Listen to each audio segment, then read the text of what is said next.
everyone, and welcome to Worth the Calories, a Great British Bake Off podcast. It's Biscuit Week. Yay! I love a good biscuit. Yes, biscuits are good. They're usually interesting. There's lots of different various things going on. But I think this was a little underwhelming. Yeah,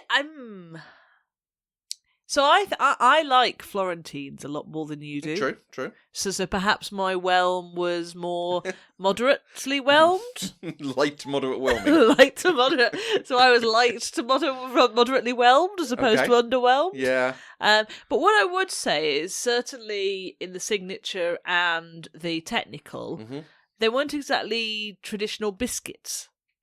You know, if someone says to me, bake a biscuit, I wouldn't go for either a Florentine or a coconut macaroon. I can see that they do fall within the biscuits oeuvre, but they're not really a dunking bicky, are they? Macaroons are definitely in the bakery aisle than the biscuit aisle. Yep. Florentines, you can probably get in both. Yeah, I suppose I think of Florentines almost more as a chocolate. Okay. Because for me, I think I've bought Florentines in their mini version in the posh chocolate shops, along with the posh chocolates that you have weighed out by the ounce. So that's where my mind goes when I think of Florentines. Yeah, but I can't think that any of the bakes that happened with the Florentines were hugely stand out. There's nothing coming to mind to say, oh yeah, there were nice ideas going on and people who clearly pulled some of it off well. But nothing that I would, that was great. That was really out there and really pushed it. It was still chocolate with bits on it. I'd be interested to try the flavours that it's Sura, isn't it? Sura? I'd be interested to try the flavours that Sura put into hers to sort of have Florentines with a bit of a twist to them. Yeah, I can see that. I mean, quite frankly, I'd have eaten all of them. Yes. I love a good Florentine. I thought, oh my goodness, I can't remember anyone's name. The nice lass that comes from the coast near Sussex. Does Sussex have a coast? Yes. Lottie, I thought hers looked delicious. Yes, she was the one who got the handshake. Yes. So, well on her. And she, I think, is your tip for doing well this series. I think the girl's got skills. Yeah. I think she's trying not to come across as arrogant. And I mean, she even said the first episode, that she was holding back a bit. She was like staying in the middle until we got to the end. But yeah, I think she will be, if you had to say to me, which one would you tip to be in the final three? My money's on Lottie at the moment. Okay.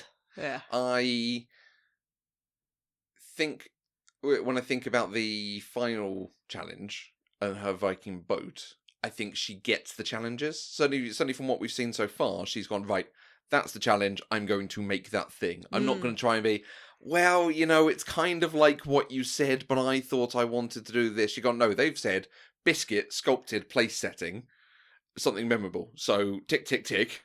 It's like we say to students, read the question and make sure you answer every bit of it. Yeah. And I feel like she's got that skill. Yeah, no, you're right, and she's very artistic. I had a bit of an issue with her and some of the other contestants' interpretation of that challenge. Well, because let's just throw in, last year the biscuit showstopper challenge was make a selfie of yourself at an event or something that you had a great time at, something that was memorable. And so now it's a place setting for a memorable meal. Yeah, and I interpreted that as a memorable meal that you have had. Now she was, so I'm like, well, you weren't alive in the Viking times, love, so that's cheating. That's so. You know what I mean? I don't know. Do you think I'm overinterpreting the brief? I think it works within the brief. Fair enough. Not having read it, obviously, and just going off what they said, yes, it should be interpreted perhaps as, I would do the great tasting menu that we did at Barcelona. Oh, yes. Which was this great meal with really interestingly shaped things. Yeah. And all sorts of different things being brought out. And I would do something like that so that you can do lots of biscuits in different shapes. Yes. Something on those lines. But yes, I can also see her saying, right, this is a meal and this is how they would do it, and I'm sculpting it in that way. Yeah. And I think the scale of the sculpture has helped her. Agree. Compared to other people who did a place setting. Agree. Although, what's he called? The guy with the 2 daughters who... He's a Mark, isn't he? But Hamish. A Mark. Yes, Hamish Mark. I thought the elegance of the place setting that he did elevated it. Yes, yeah. And I think it was a nice challenge to test some of that, especially because we said last week, not necessarily the most artistic bunch. Yeah. Seeming from what they've said so far. But they're sort of bringing out a few more. But yeah, I still stand by, if you're asked to do something that's memorable, it's got to be memorable rather than spectacular. Yeah. I interpret the two things as different. That's fair. I can see your interpretation of that and will allow you to have it. I think part of the thing with the underwhelming is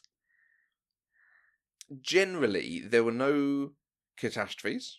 True. Nothing that we came away from it going, oh, that was interesting, or they did that wrong, or that deserves discussion. There was nothing that particularly stood out as being, oh, they smashed it. That's really good. I really want to eat that thing. Because also the presentation of the showstopper biscuits was not like it was... It was about the shaping and about the crafting of them into something artistic, rather than necessarily making them the tastiest biscuits that they could ever be. And whilst you're there, make them a good gingerbread. Yeah, exactly. The sort of crux of it. So, hard to get behind that, but at the same time, that's what they've often done for biscuits.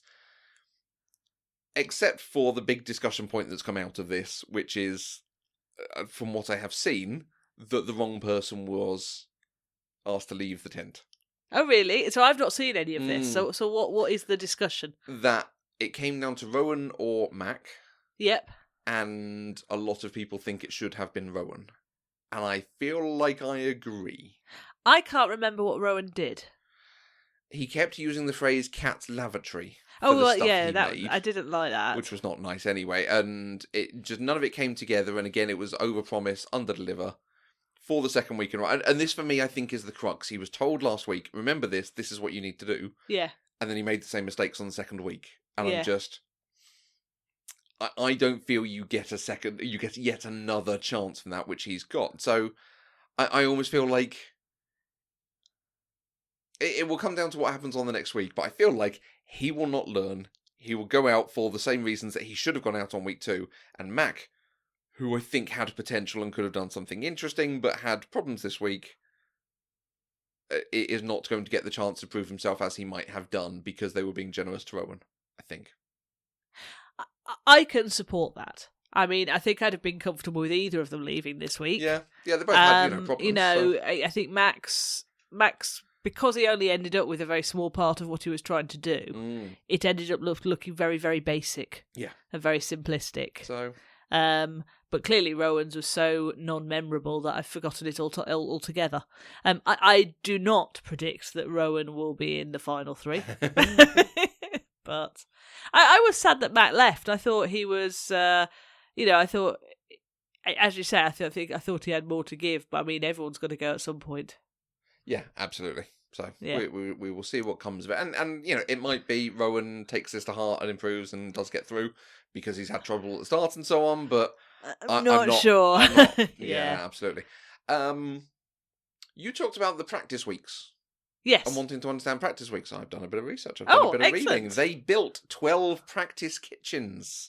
Really? On site. They basically took over Down Hall, which seems to be something up to about 100-room residence. Okay. Hotel, I think. Yeah. But so they built kitchens on site where everyone could practice. Yeah. And they were doing 2 days filming, 2 days practice, 2 days filming, 2 days practice, something on those lines. I don't know if perhaps they got more practice depending on the time. Yeah. So it will be interesting. I suspect we might see a little bit more focus in some of the skills because they will practice them and then apply them really quickly and on site and without the normal life getting in the way and travelling to the bake-off and doing the overnights. That's interesting because everyone is getting exactly the same amount of practice time. Yeah. Whereas I think some years the people who are perhaps not working because maybe they're students, maybe they're obviously working because they're looking after their families, but maybe they don't have a 9-to-5 job. Absolutely. Potentially could be considered to have more practice time than those that go home and do a 9-to-5 job Monday to Friday. Exactly. So now everyone's getting exactly the same practice time. I like it. It'd be interesting. I suspect what we might see is that skills are more similar, so we don't see catastrophes and caramel going wrong, the usual stuff we see, but we might see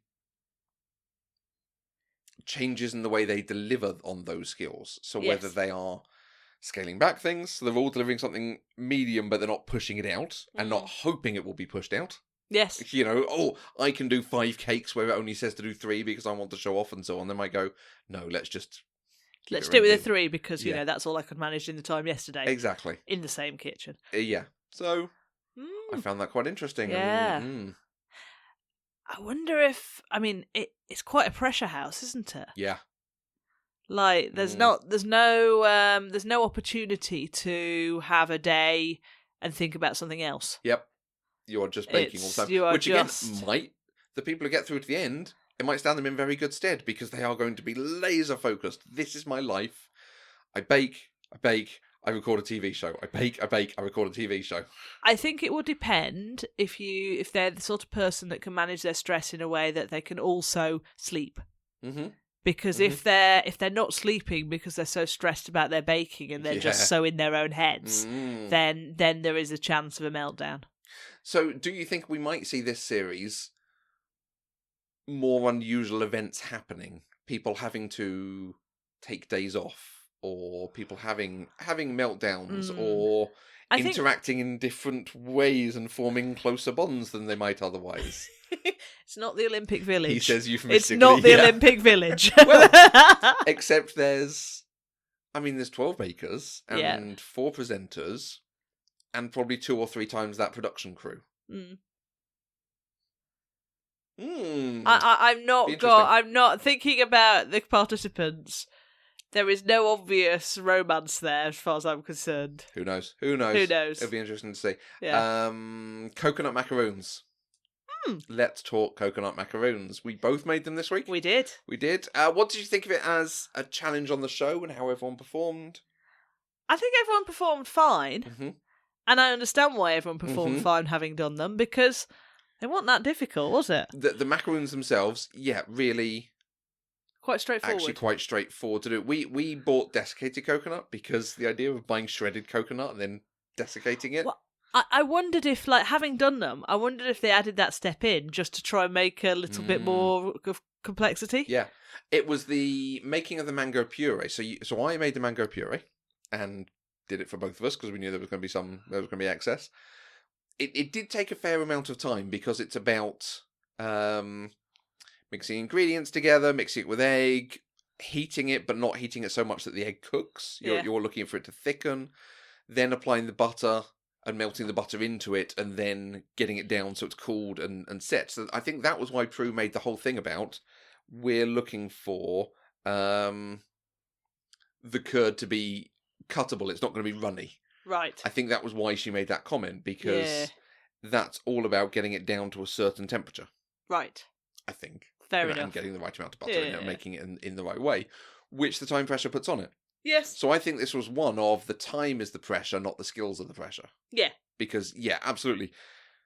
Desiccated coconut and then putting some condensed milk and some flour and then almond extract and then folding the whipped eggs into it was not complex. No. Piping was complex, but we didn't have the right pipes, so that would, scupper us. Yeah.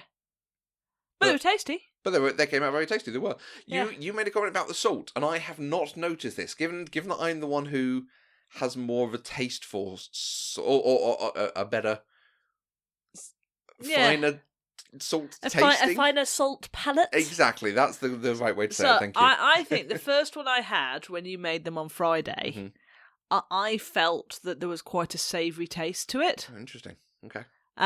But then the ones we had today at lunch with your parents, I didn't think that at all. So I don't know. Okay. So I don't know if that was that my salt palate was highly attuned on Friday night. But or that was the one that just had a cluster in it for whatever reason. I don't know, but I deliberately put slightly less salt into the ones that I made just to try it, because I was like, I think I'd want it a bit sweeter. And actually, if I was going to make it again, I think I would up the amount of condensed milk. I think I'd want it as slightly sweeter. Okay, yeah. But maybe that's just because I don't know, I think of coconut macaroons as sweeter.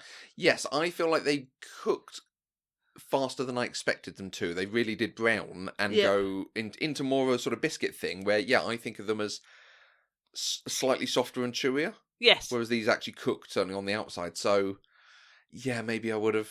That would have been a nice way to do it. Yeah. I must say, I mean, it was fun. Mm-hmm. It was straightforward. Mm-hmm. I'm about to say something that's probably not something I should say on this podcast, but I am not sure I would go to the effort of making them at home again, because I think the shop-bought ones are at least as good, if not better. I'm not sure about, but I think the thing that sets these apart is it's a mango curd macaroon and a dark chocolate macaroon. Yes. Which sets it apart. It's not just a macaroon, chocolatey coconut delivery mechanism. Yeah. But yes, the effort that we had to go into to make them and to do stuff with them compared to the £1.50 for a pack, it feels like crumpets. Crumpets are a lot of effort to make crumpets and are not expensive for what they are. So this is absolutely one to buy. I must say that I did quite like. So for me, I preferred the nest and having the mango curd in the nest, or as I had the other night, having the glacé cherries in the nest. Cherries. So I do think I can see the idea of actually, if you thought of different things to go in that nest, that might be quite a nice thing to do. And actually, because you cook them just as a nest, you could then, absolutely serve them and do, I've got a dollop of different jams in each of them, I've got cherries in this one, and I've got some mixed fruit in this one, and this one might have... A nice coulis here. Exactly, a coulis, or a chocolate or something, to mix up the flavours. But yes, you could almost serve them as a selection. Yes, that would be choose quite a nice your way to do flavour. it. And especially now we know about sort of shaping them by hand. I'm not sure they need to be as big as they are. 6 centimetres is actually quite generous. Yeah. And you could make a nice display by filling them with different coloured bright coulis, and that would make for a very nice plate for an afternoon tea or something like that. So I can see there's a world for that. I liked the flavour with the chocolate in the middle. Okay. I think that was just a bit much. I think the chocolate absolutely overpowered it. Yeah. All I could taste was that chocolate, and it says 54% dark chocolate. We've got 54% dark chocolate. I think it was more than it needed. Yes. And the biscuit itself was like, oh, this is like a snowball of biscuit. And actually, obviously, because I'm such a delicate flower, but with my afternoon tea, I might just want something that's half that size. Exactly. And then I have the second half later. And then the second half later. Yeah. But it did feel it felt like quite a thing. They're not small. They're not small. No, absolutely. Absolutely. Yeah. So I think it's a fine challenge, but it didn't really seem to tax anything. It taxed a bit of the icing, which Rowan appeared to struggle with how to put stripes on top of something. But by and large, you put the stuff in a blender, you blend it together, and you're absolutely right. That's why they put in the step of the shredding, just to give it a bit of differentiation. Yeah. I mean, to the extent I was recommending that your mum try it with your 4-year-old niece. Yeah. Today, absolutely. So, it's like it's probably quite a good fun craft to do with kids. Yes, and particularly when you are then rolling them out and putting them out on thing, and you're getting sticky fingers. Yeah, you can just get your hands in and roll them out and put them out. Exactly.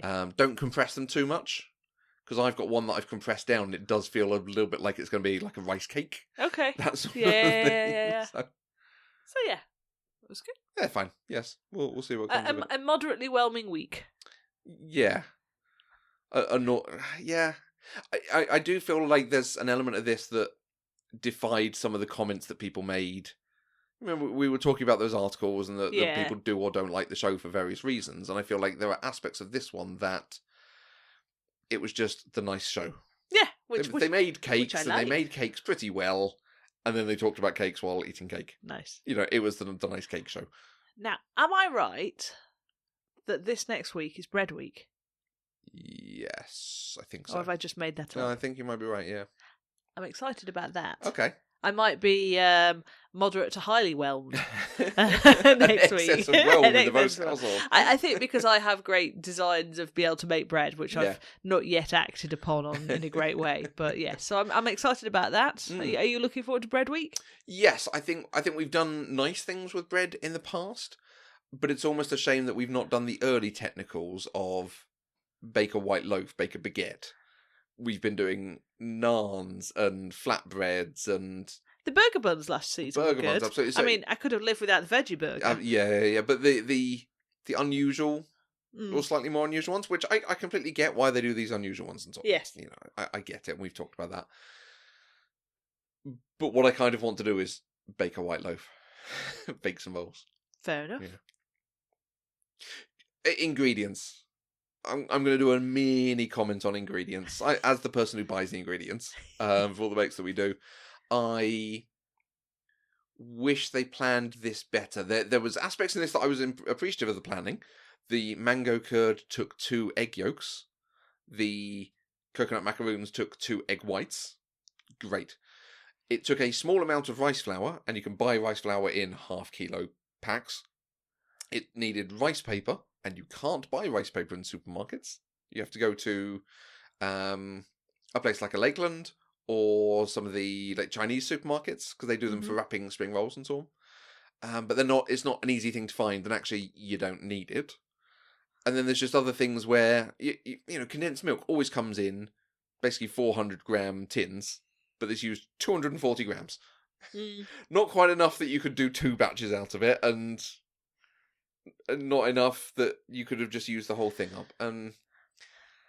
Do you think that they should scale the recipes they put on the website to accommodate the home baker? Yes. Yeah. Yes. As opposed to exactly the quantities that they have for the challenge. Absolutely. I think if this had been 5 or 4 of each macaroon, the quantities might have adjusted and you might have been able to do something else. Because we had lots of macaroon batter left. So it was making more than needed anyway. Yeah. And, I feel like this is the thing we've seen over a couple of years, and I feel like I'm going to see again this year. And I wish there was a way that they could present something on the Bake Off website or something. Oh, hey, you bought sumac to make that thing we did last week. Here's other recipes you can make with sumac. You've got leftover desiccated coconut and condensed milk. Here's things you can do with desiccated coconut and condensed milk.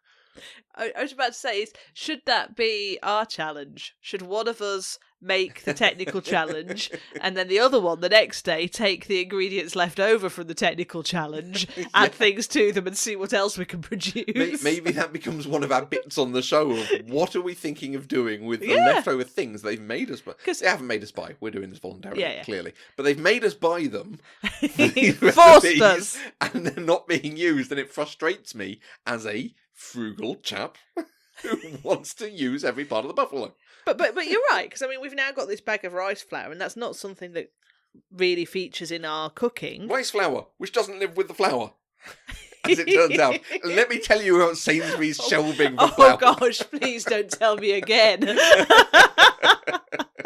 But yeah, okay, for next week, I will have found some other things that we can do with rice flour. Okay. How's that? Absolutely, that is your challenge. My challenge. My personal mission. Other than just thickening things up, which seems to be, I think, what rice flour is often used for. We could have a lot of custard this week. We absolutely could. Custard and bread. Custard and bread. And seed bread. Nice. Thank you very much for listening. Don't forget to go and check out our Instagram account where we do post pictures of the bakes that we do. You can follow the podcast network at Eloquent Gushing, where I tend to post, and you can follow Catherine at KendoCat. Yep, that's me. Exciting pictures this week with our friend Mei Ling. Yay. Doing some baking of macaroons. And you can find us on all the social medias. Look up Eloquent Gushing, and there's lots of things posted about this and our other podcasts. Let's get ready for Bread Week.